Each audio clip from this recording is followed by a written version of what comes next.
About 4 years ago, the idea of ghost kitchens came to Buffalo, New York, which is where I'm located.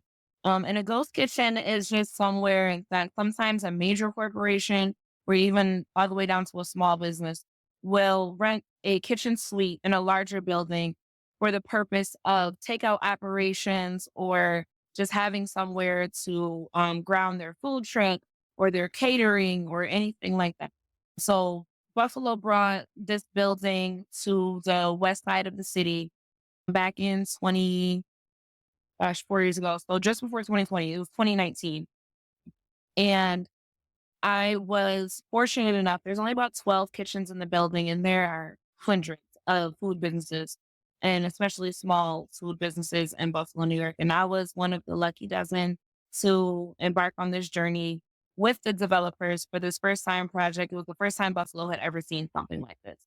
But I was adamant in telling my landlord as we were doing the building walkthrough and he's asking about my business and what would I use it for. My purpose was to help elevate other minority businesses, any business, honestly, but I have a particular interest in serving minority businesses as well as women owned businesses and helping them promote and propel their brands. Because at that point, I had a really good footing in the community. I had all the contracts and scenes that I wanted to at the time.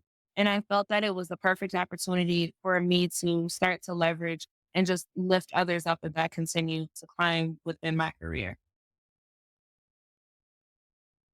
Oh, and so are people able to come in and rent space from you or use your space? And then what were some of the projects that people were doing in the Yes, space? so they were able to come in and rent space from me either for a short term, like a 1 day thing, all the way up to I guess I excuse me, I've had a tenant with me really since the beginning. So she's been there with me about 4 years and she just runs her catering and meal prep operations consistently.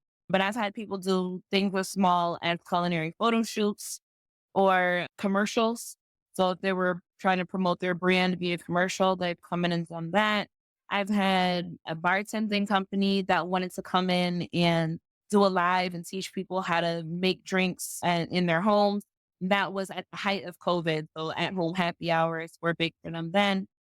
We have a farmer's market on site at the building. So I've had people come in and sell their baked goods or just promote their business in any way that it promoted pertains to the culinary industry.